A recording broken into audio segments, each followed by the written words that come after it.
Good afternoon, Asher Bronfeld. Thank you so much for being with us today on the next episode of the Blockchain Advisor. We are here again to bring together traders from the Chicago Board Option Exchange, where we had this very amazing shared experience. What is today? Algorithmic trading, dark pools, Robinhood investing, Tasty Trade, all these wonderful applications and web platforms used for trading were not invented back then. We are the founders. We are the originators of the modern day derivative system, right? Black-Scholes model was invented in roughly 1972. Yep. Options exchange, I think, in 73. And so we are the ones that did it. Everything that the world is today in the financial services, we own, right? It was on our shoulders. So I want to get back to our roots, get back and talk to the people that started it all. And I thank you for being with me today. All right. You are welcome. So let's just begin at the beginning.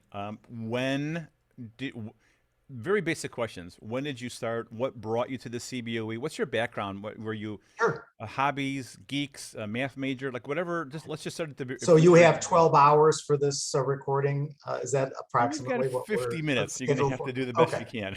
Well, I come from a financial background. I actually started out in the corporate world back in the early 70s. I hated the corporate world. I was there for about 4 or 5 years, but I have a finance, accounting, I have a CPA, all that kind of stuff. And if you want to know the origin story, the last job I had was for a company called Beatrice Foods, no longer exists. It was sort of swallowed up into various private equity deals. So last project I was working on, I was sitting in an office twiddling my thumbs because I was in between paperwork requirements. I really had nothing to do. So I started calling some old friends that I hadn't spoken to in 4, 5, 6 years. One individual that I spoke to mentioned that they owned a seat on the Midwest Options Exchange. I kind of got interested, and they were kind of interested in leasing it out. I didn't wind up leasing it from them, but then I quit my job a few months later, and I came down to the Midwest floor around December of 1977. Wow. 1977. I graduated high school in 77. All right, now you're really making me feel old. No, I'm sorry. Yeah. I was still in my 20s, but so we're not that far apart. But okay. But there's still a huge leap from accounting and being in the corporate world to saying, yeah, I think I'm going to just trade as an independent.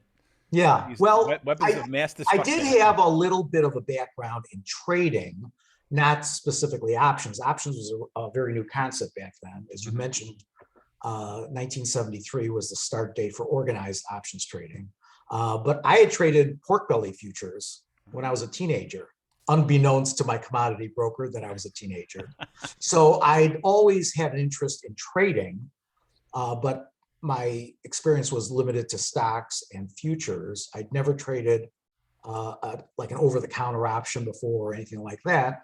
I figured, I had a little bit of a background in it, and how hard could it be? I thought, but it was.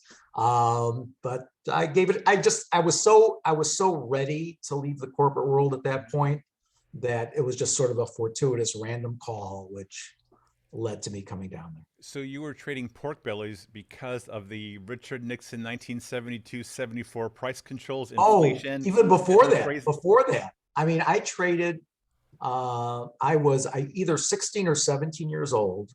I opened an account with a commodity. Back then, they didn't ask you any questions. Right. I mean, you're supposed to be 21. And I'd opened up an account, and my first trade was a February pork belly contract, which actually I made money on, which was actually the worst thing that could happen. I was going to just say, that's usually the worst thing that could happen to you.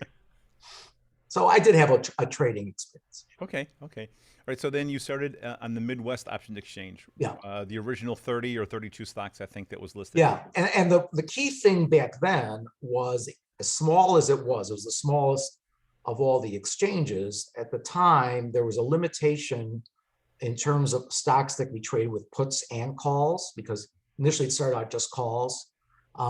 So every exchange was allotted 5 stocks that could be traded puts and calls. So the first pit that I was in, Revlon, was the put and call stock, and that's the one I got involved in. So on the old, well, actually, for as long as our career down there, we had something called appointments. So you had certain stocks that you could trade that as long as they were inside your appointment. Other than Well, Revlon, what were the other stocks in your pit or in the your ones that I appointment? remember that I specifically was trading was Owens, Illinois. There was a company called Evans Products. I think there was something to do with lumber. Honestly, I don't I even don't know the remember name. that one. Yeah, it was just happened to be in that quadrant. Hmm. There was an oil company, and I forget it, but the reason it was interesting, it was duly listed along with the Amex at the time, and I've Hmm. forgotten the name of it. So sometimes we would do arbitrage between our pit and the Amex. But I'd say Revlon took up most of our activity. Sure. On the same floor, the other put stocks, put and call stocks, Northwest Industries, Litton, Hughes Tool. I think I caught them all. Uh, okay, sure. I remember Litton. I was in there for a short time.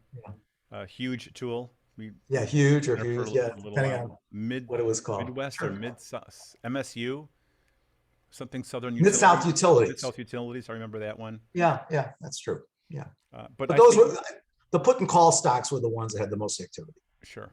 But I think we met, quote unquote, in Superior Oil. I think you traded in Yeah, there in that the was very beginning. already when we had merged with the Chicago Board Options Exchange, and we came over. I want to say 81 or 82. Hmm. So then we were assigned to that small room above the main floor initially. And so it was pretty much the same configuration, but I started trading around. I mean, Revlon was where I started, Hmm. but I pretty much traded in all the various stocks at one time or another. And what clearing firm did you have a relationship with? I first started with Goldberg Securities. First individual I ever met was Sheldon Cohen, who was working at Goldberg. I don't know if you know the name. I do. And I still remember my first interview with him, because I was looking for a clearinghouse. And the one thing that I recall that he said to me was, we have different kinds of people down here. They all do different kinds of things. But if you find your niche, and you can develop at it, your personality matches up with what you want to do, that's the key to being successful. And Interesting. for some reason that stuck with me. And I always took that as sort of my direction, that I didn't need to borrow things from other people or do what somebody else was doing, that I just needed to get comfortable with my style and go with it. Excellent. And so, how would you describe your trading strategy, both in the very beginning, as you Uh, were learning and kind of cutting your teeth on Midwest, versus then as it builds confidence and these tools and these skills build on each other? Then did you morph into a different type of trader? So, how did you start? Well, I didn't do a lot of morphing. I would say that initially when I first started trading, um, again, because I had a sort of a trading background as a private investor, Mhm. I really developed early on really good tape reading skills. And I didn't do a lot of hedging with stocks or anything like that. It was primarily spreading between options. Mhm. I was very fast. I was also very good. I mean, I would say the areas where I was above average were probably tape reading and the ability to construct a matrix of options in my head. Obviously, nowadays that's meaningless. It's everything's computerized and people can stare at a laptop to Mhm. figure all that out. But back then, there was a value in being able to get the relationship between options on the fly Sure. while you were there as stocks were trading, moving around. And I was pretty good at that. And I was pretty good at tape reading. So I'd say for the first couple of years, that's all I did.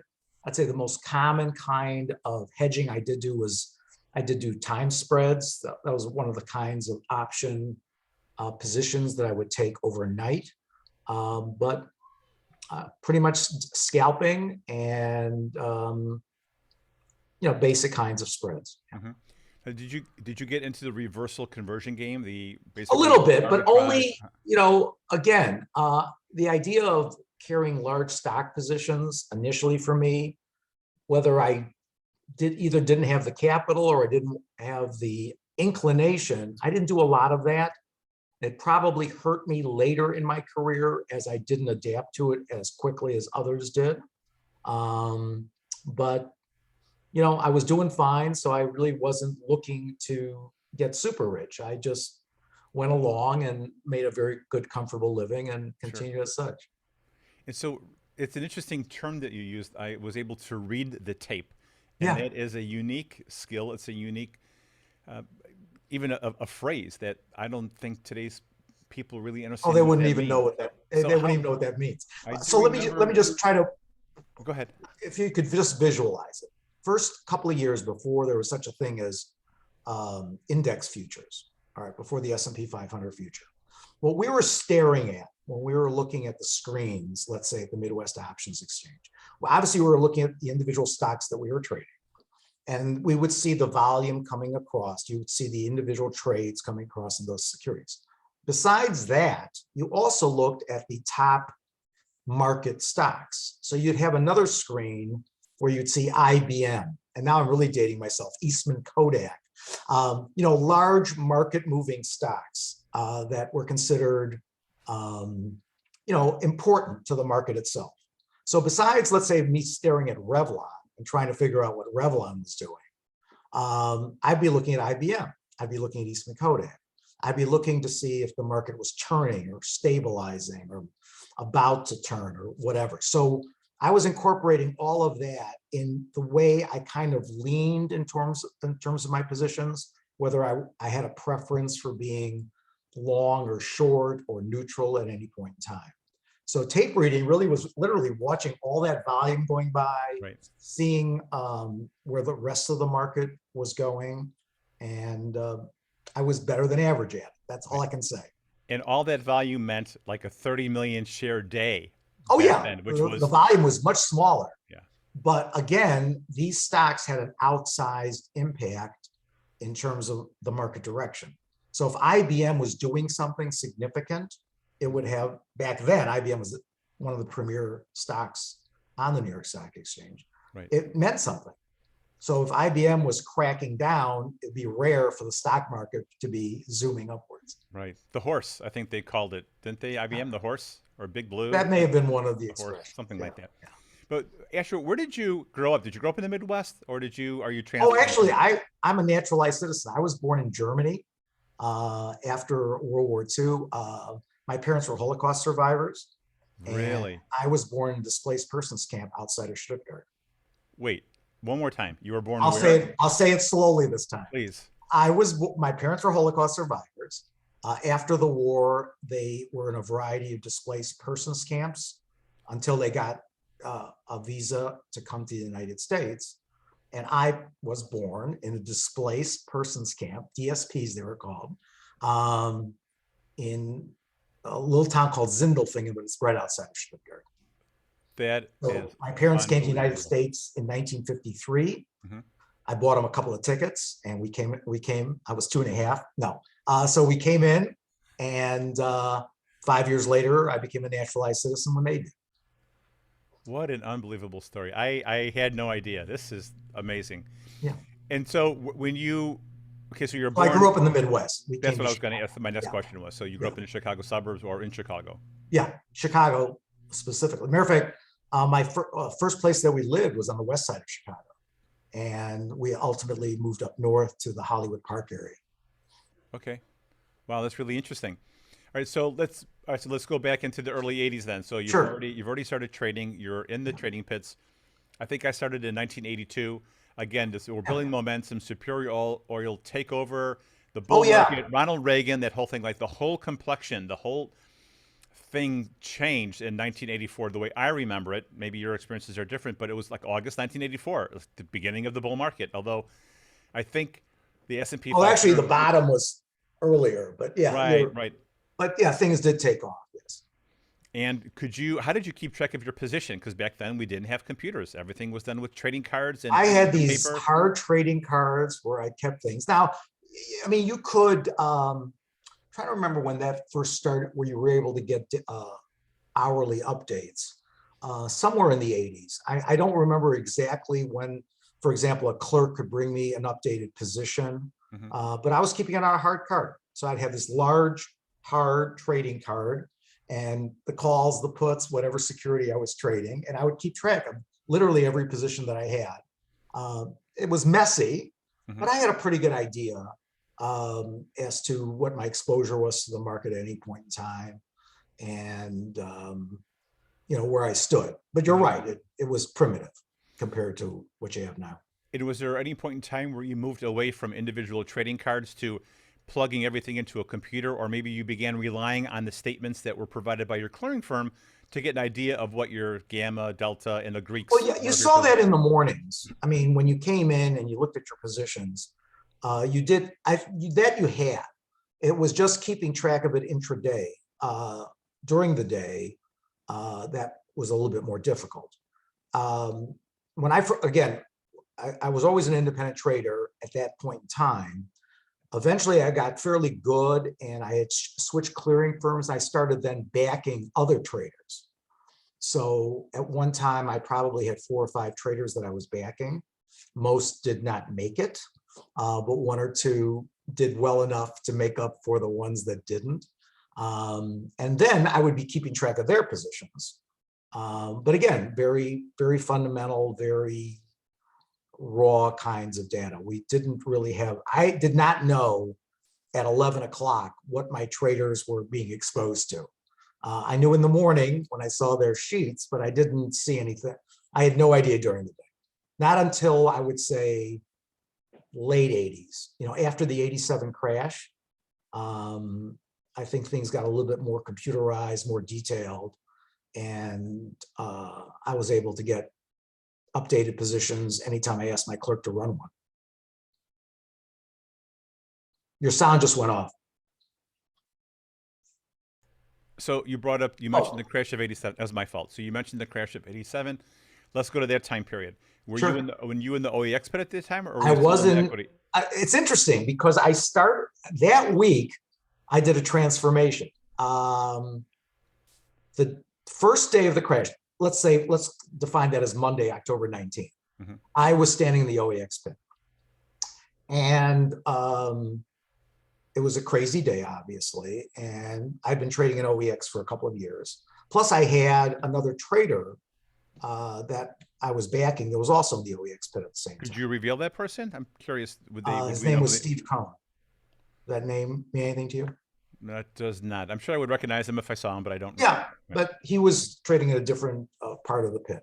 So the first day I was in the OEX, and then I don't remember what my motivation was. Keep in mind, Tuesday was a very crazy day. There were people that thought it was the end of the world, that things were, I know of one person, I won't mention his name specifically because it might be a little bit embarrassing.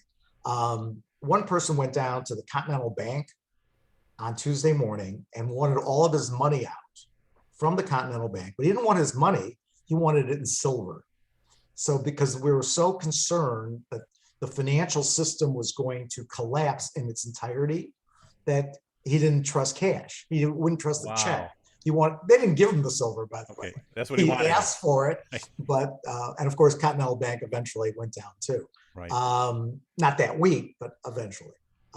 So on Tuesday, as you may or may not remember, there were gaps where there was no trading, a lot of trading calls. And I said, you know what am I standing here in OEX? Nothing's happening anyway.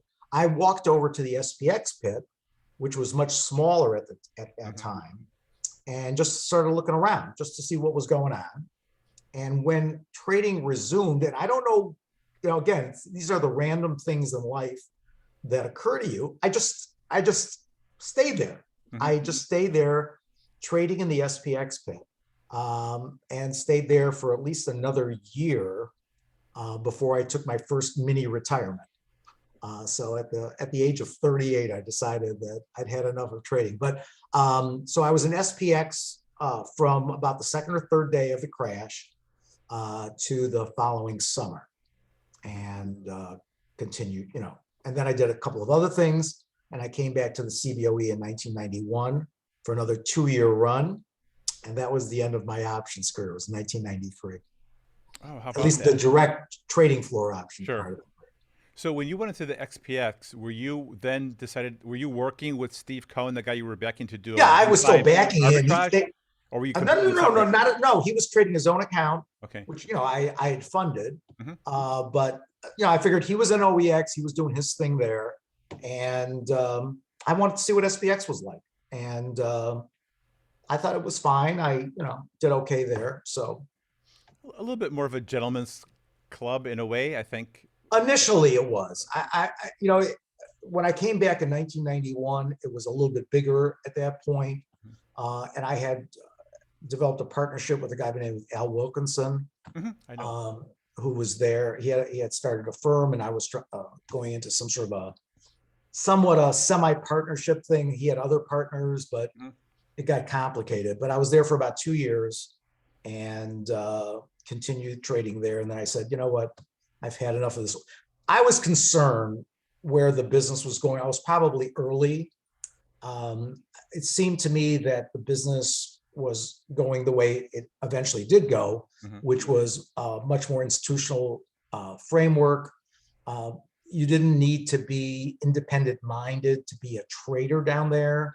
You needed to basically follow formulas and Sure. rules, and risk management was separated from the trader's role. And I didn't see a place for me unless I became part of that. So I left and did some other things, but that was the end of my options career. And can you talk about the things you did when you left? If you Oh, don't want to, sure, that's okay. sure. I mean, I stayed in securities. Back then, I don't know if you recall, the mid 90s was sort of an explosion of day trading of NASDAQ stocks. Yes. And there were some firms that had gotten involved in it, these day trading shops, for lack of a better term. Mhm. I joined up Bucket with one of shops. them. Huh? Bucket shops, I think we Yeah, used to call call them. it what you Yeah. want, what you will. So I got involved with one firm for a couple of years doing that. I Mhm. kind of managed the office. I also did some trading like that on my own. Then I decided that I had an opportunity to become a specialist on the Chicago Stock Exchange, Oh, okay. which I did. So I went back to my old roots of trading stocks. And ultimately, the firm that I hooked up with merged with E-Trade. And I stayed with them until 2003. This is again on the Florida Chicago Stock Exchange. Sure. And they had a big run. I mean, there was a huge explosion of, well, there was that big stock boom until the early 2000s. And the seats were exploding on that exchange. There was a lot of activity there. But again, I was at the point where I said enough is enough, that it just wasn't for me anymore. Mhm. And I permanently left floor trading of any kind in 2003. And after that, I've been involved in some real estate, things of that nature. And now I'm pretty much retired. I do some volunteer work, but Mhm. I rarely trade anymore. Oh, do you kind of look back fondly with that, or would you say that the real estate game is probably more interesting to you because it could be just the more secure, you get your capitalization rate or your cash flow numbers, and Oh, you look at it there more was like an nothing. No, accountant. no. The first 2 or 3 years that I traded were probably the happiest times I've ever had in terms of just self-fulfillment, in terms of knowing that I was doing something well, that it was an intellectual game that I was succeeding at. At least from my point of view. Sure. And the money was secondary. I would have done it for free. It was Right. that much fun. It was. I would have done it for free. Then after that, it became sort of tedious to me. Mhm. I still like the money, don't get me wrong, but it just wasn't the same. And I also saw, again, probably a little bit early, where the business was headed. And I just didn't see a place for me. It really goes back to my aversion to that corporate lifestyle in a Mhm. sense. And it sort of became a corporate enterprise, Sure. highly capitalized. The big firms Um, came in, the spread was yeah, it narrow just for years. wasn't gonna, Yeah. my personality was not set up for it. And I probably left 5 to 7 years early, but okay, Mhm. that's the way it goes. And what kind of things did you do to unwind at the end of the day? Were you maybe a wine I connoisseur? was, Or you like the opera, or did you work out? I mean, what? I mean, You know everybody had what? to unwind somehow, right? You know what? The one thing that I did that may have been a little bit different than others is when I left at whatever it was, 3 o'clock in the afternoon, I really kind of shut out what had occurred. Um, it, I tended to trade flat near the end of a trading day. I usually didn't have large exposures to the market.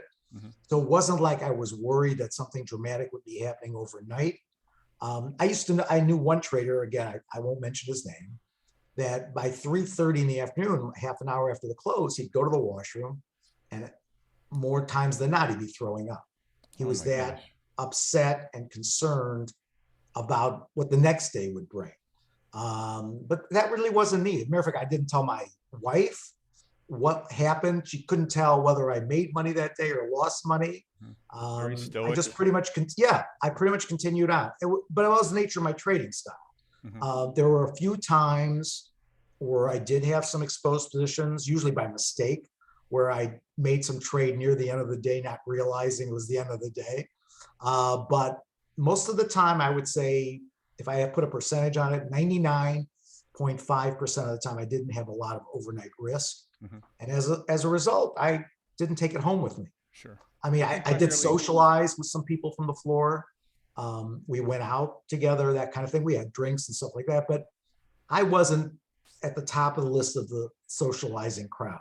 Right, same. I pretty Uh, much went home every single day. I didn't go out to the bars. Then, I mean, yeah, just I mean, yeah. It's sometimes, like some friends wanted to get together afterwards for a drink. I mean, mhm. that was fine, but it wasn't like a pattern for me. And Mhm. I pretty much went home. I had just gotten married in 1983. I had immediately had two very small children, so that I was a family man. How did you And meet your wife? huh? How did you meet your wife? You want the full story? I mean, how far back? I met her in a bizarre way. I was dating someone else. I'm driving down Lakeshore. I mean, again, it depends on how much time you have. I'm driving All down the time in Lakeshore the Drive. world. I see the girl that I'm dating and wave to her. And we get off at the next exit. I asked her where she's going. She says she's going to a party. I'll call her Girl A for Okay. purposes of this discussion. Okay. So Girl A and I go to this party somewhere near Lakeshore Drive. I go home. And about midnight that night, the girl who gave the party, Girl B, calls me up and suggests getting together. I say to Girl B, hey, I'm dating your friend Girl A. I don't think that's a great idea. She says, no. We're just talking about maybe taking a bike ride or something like that. So I agree to that. The following week, I go bike riding with Girl B. Girl B and I go back to her apartment after the bike ride, and we're sitting around having a drink. She gets a call from Girl C, and Girl C is describing some date that she was on or whatever. That's all I could tell from one side of the conversation. And after she hangs up with Girl B, I say, hey, I'm kind of interested in Girl C. And Girl C wound up being my wife. I asked her to marry me about 6 months later. So Wow. it's sort of a random event, That's terrific. like going on the floor of the exchange. My Right. two biggest events in my life were totally random, not planned, nothing. That's kind of the way life works. Sure. Well, I probably dated like two people from high school until age 24 and met Okay, my wow. wife on the trading floor. She was a clerk who worked for Sheck and that would pick up my trading Oh, cards. And I thought she no was really kidding. cute. And we went out to lunch and, Boom. went to Much more the standard stuff. we That went to sounds this much more standard. went Yeah. to the Fatted Calf for a big burger with a big scoop Yeah. of cheese spread on there. And, Right. Right. not very romantic, but it was like a 45-minute lunch and it was to get things started. Excellent. Wow. And so, what would you say? Like, so you were talking about you have some charitable organizations maybe that you get involved with now. Are you still? Oh yeah. Did I hear There are that two correctly? things that I do right now. First, I'm a volunteer for an organization called SCORE. Senior Corps of Retired Executives was the original name. Hmm. We mentor small businesses. So I'm using sort of my financial background, and I help people starting out, or entrepreneurs, budding entrepreneurs starting out. So I do mentoring. That's part of what my volunteer work is. And I'm also on a couple of boards. One of them is a very large charity called Keshet, which means rainbow in Hebrew. And it works with children and adults with disabilities. Beautiful. And I'm on the board there, and a lot of my efforts go into helping them. Yeah, I would say, maybe you've had the same experience, I'm not sure, but I've served on 2 boards. And having a financial trading background, I am incredibly surprised at how current boards are still run like a 1970s parent-teacher association conference. And most not-for-profits that I've been associated with have lived hand to mouth in fundraising and rolling out the mission. And I find myself with a trading background and an investing background, how darn frustrating it is that they couldn't can we just take a kernel of that and put it into well, they're transitioning. They started out exactly the way you describe it. They started out as a heavily parent-based organization, but they've become much more professional over the years. I'd like to believe that I'm a little piece of that, but no, it's a very professional board now. It is composed still of a lot of parents of, let's say, children with disabilities, whatever, but it's very professional, and they're doing a very good job of organizing themselves. No, it's come a long way. And again, these organizations I was associated with, it's by pure, the power of prayer. It's the power of hard work and grit, and moms that just never give up. I mean, it's that's still important. I'm just saying that there's a certain mentality, and there's using fax machines. If they get large enough, they can't continue with that model. You just can't. And as this organization has gotten larger, they've become much more professional. Sure. Now, are you domiciled here in Illinois? Are you still in the Midwest? I am speaking to you from Skokie, Illinois, the Optima building that you see off the Edens Expressway. Yes. That large metal and glass building.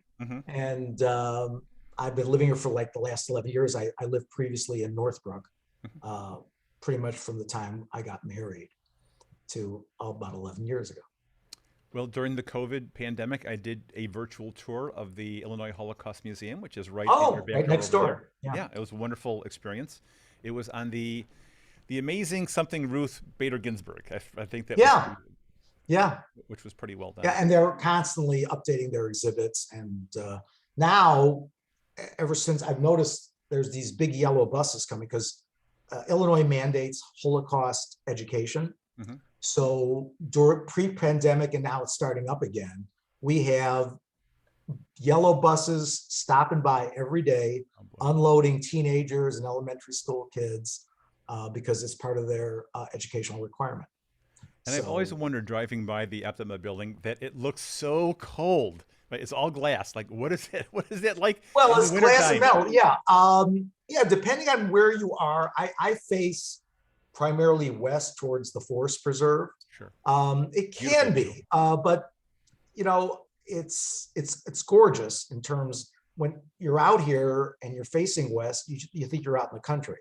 It doesn't feel like you're in an urban environment. But I enjoy it. And I'm tired of worrying about sump pumps and landscaping and all that stuff. So I get it. I'm past that point. So Asher, are there any other memories, any other events, conditions, something from the floor that you remember either was a struggle or it was a happy experience? I mean, I probably should have said this earlier in our conversation because we're talking about me getting started. And it's probably a little trivial in retrospect, but it was super important to me when it happened. Second day I was let me tell you my first and second day on the floor of the exchange. First day, I was pretty much an observer. So I'm standing in the Revlon pit and kind of watching what everybody was doing, didn't make a trade. And there was this one guy who was kind of sort of the guy who sort of ran things. All right. He was like sort of the top banana. He was the alpha male in the crowd. Right. Do you remember what his acronym was? I'll just say that his initials were BB. That's all I'm going to say. Anyway, so I was kind of watching what he was doing. And finally, about 2 o'clock, I got tired of doing nothing. And I sold a 2 lot of puts. All right. And I still remember the price. I have no idea what the strike was. I sold a 2 lot of puts at 1 5/16. And now it's getting close to 3 o'clock and I'm looking to buy them back, but they haven't moved. It's 1 1/4, 1 5/16 all day. And all of a sudden at about, I believe it was 3 o'clock close back then. At about 2:59, I see BB sort of lean over to the quote operator and say, blah, blah, blah, put 1 3/16 or 1 1/8, 1 3/16, something like that. Mhm. Now, I didn't realize it at the time what he was trying to do. He was trying to mark the option. So even though it hadn't traded there, he wanted the price to go out at 1 3/16. So when he did this and he said it, I said, buy 2. As I was buying back my option that I had sold Makes sense. previously. Now, when he made the trade with me, he gave me this really awesome, awful look, like he was ready to kill me. I didn't appreciate what it meant. I had no idea what he was trying to do, but he did make the trade. And so I was kind of proud of myself. I had made $25 my first day. I made 2/8, $25. I said, hey, this can't be that hard. Next day, I walk in, and now we're going through opening rotation. And they're opening up a Revlon. And the OBO, the order book official, the book guy is, asking for option bids and offers. And all of a sudden there's like dead silence. And we're opening up one of the more in the money calls. Stock was probably around 44 and he was opening up with 35 calls and nobody's saying a word. And he's looking right at me. He says, what's your market? To me. And I have no idea what market it should be. So I look up, the stock's around, 44. So I say 9.5. I don't know. And BB immediately sells me 2 at 9. Now this is a $900 option, not $1 and a quarter. And I was petrified. I just bought 2 at 9, and they immediately then made the market much lower on this thing. It was like 8 5/8, 9 1/8, or something like that. And I spent the next 20 minutes petrified. I realized now that this was all a big setup, that he was getting back at me. It was totally organized. And I wound up selling the options out at 8 5/8, lost $75, left the floor. I left the floor for about 10 or 15 minutes just to get myself settled. Because I said, I've been here 2 days. I got the entire pit against me. I've lost more money than I made the day before. I'm now down for my career in the options market. And I thought to myself, I have 2 choices. I can go back into the corporate world. I'll do okay, but I'll be miserable, or I can make something of myself there. And that was like a pivotal moment for me. I didn't realize it at the time. I walked back in there with my tail between my legs. I played nice for the next couple of months, and eventually I was the alpha male in Revlon, and he was gone. But that was a significant event for me. It's totally trivial now, but it meant something back then. Yeah, I remember going into Northwest Industries, which was one of my first pits or appointments, and Mark Hutchinson, God bless his soul, he kind of ran that pit. He was so smart and so fast, and he picked me off. Like I didn't know what I was doing. Right. You pretend, right? You think you try to show that you know what you're doing, but everybody knows that you're so green. He took me to the cleaners on a few trades. I couldn't handle it, so I went over to Superior Oil. You just left the pit. I just left the pit because I just was out of my league. At least I could kind of. Northwest Industries or Nitwit, there was only a small handful of people. Where Superior Oil was big enough and active enough where I could just kind of stand in the way back and fit in and watch things for a while. And brokers would come in and do some small trading with the people on the edge. But in the middle was Jumper. Oh my gosh, I just remembered his name. John Purcell. Yeah. Kirk Moulton. Kirk Moulton was the broker. Right, and it was Pac-Man, I think, was his clerk, or maybe right, and then sure, it was. I remember Kirk. Wait, and then it was Kerry Portman and Herschel Portman were the. Herschel was his brother. Yeah, and Herschel was eventually an OEX. He was a big time broker. Matter of fact, I saw Herschel out in Arizona a number of years ago. He moved there, and I visited with him for a while. Terrific. So, any other seemingly incidental or non-important stories that we'd like, because this is what the show's about. I want to record these. I want to get these. Well, also keep in mind, it was not, it was a very competitive place. And even though you might eventually have formed a good relationship with people, there was a lot of backstabbing. There was a lot of competitive juices. I'll give you another example. Early on, I'm a man of small stature. I'm not tall. And there were some kind of loose rules. I remember it happened in Superior Oil, now that you mention it. There were kind of loose rules about using any artificial means to elevate yourself. Mm-hmm. So like some of the brokers would have boxes, so they would stand at the top and be able to be seen, all that. I got a box. So I had a box that I was using in Superior Oil, so I could get, be seen and be heard. Uh-huh. And then I found out that a number of the other traders had gone, there was no rule against it. There was no specific rule against it. They got together to make sure that market makers, specifically Asher Bronfeld, mm-hmm. could never use a box. And I was amazed that they spent this much time on it.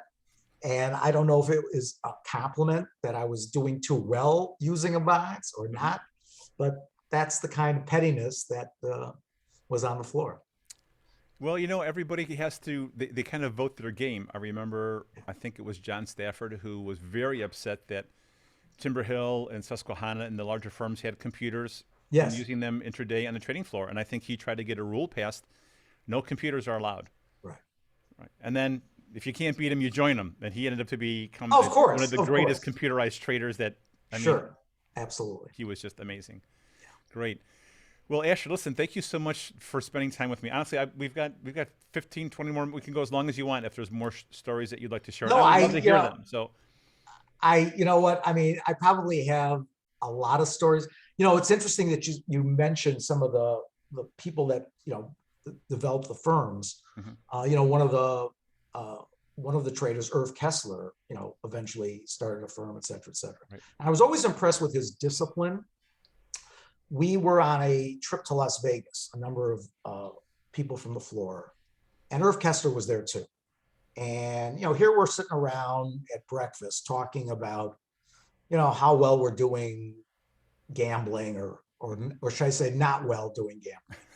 And what I was impressed with was, here we are, he's got a large clearing firm. He's doing extremely well. And we asked him how he's doing. And he says, well, I hit my limit. So I figured, his limit was, I don't know, $50,000 or $100,000 in losses, while we were losing $4,000, $5,000, $6,000. He says he hit his limit of $5,000 and he wasn't going to gamble anymore. Now, of course, he could afford to gamble much more. Way more. But he was so disciplined that was the way he approached things. And that always left me with a lesson. That it's not a question of how much you can afford to lose, it's how much you are willing to deal with in terms of your personal risk profile. And that was pretty revealing to me. Yeah. Well, Irv Kessler and Dan Asher were very close friends. They started Kessler Asher Clearing, which I cleared my trades through. Dan Asher backed me. Yeah. And I remember when the new firm was being created, we had a contest of who could come up with the clearing firm name for Dan and for Irv. And I think Gary Boris or Norm Anderson or somebody said, we're going to call it just a couple of guys from Highland Park Clearing, because they drove in together. They went home together. They spent days in the office together. They were the closest of friends in that time period. And I do remember with very fond memories and, a lot of integrity.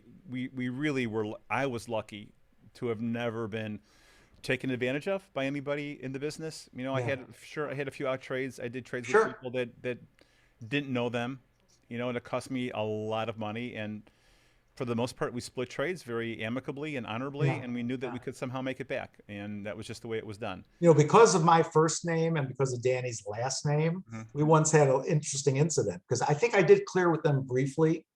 And a call came into the firm at Kessler Asher about my mother. My mother had gotten sick and she needed to be hospitalized or something like that.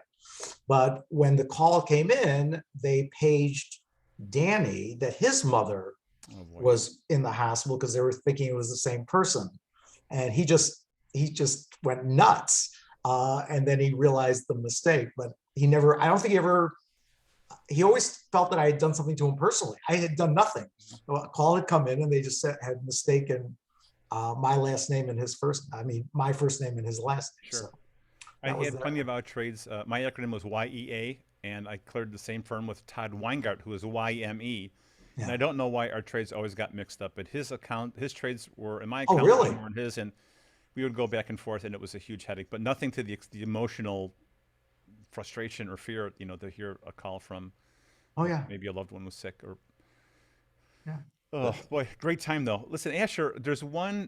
regret I have, and that I didn't have the opportunity of getting to know you better while we were on the trading floor. I really enjoyed this conversation. You're an elegant gentleman, and again, sometimes the competition of the trading floor clouds our vision of who the people are around us, and we look at everybody as though Yeah. they're out to get me or whatever. And Yeah. thank you so much for sharing time with me today Oh, and thank you. sharing your story. This It was a was delight. really wonderful chatting, and I hope I can impose on you again. If you come up, write down any stories on a little piece of paper, right? And we'll touch base and do part two. Absolutely. It was Thank terrific. you very much. Thank you, Asher. Have a great day. You too.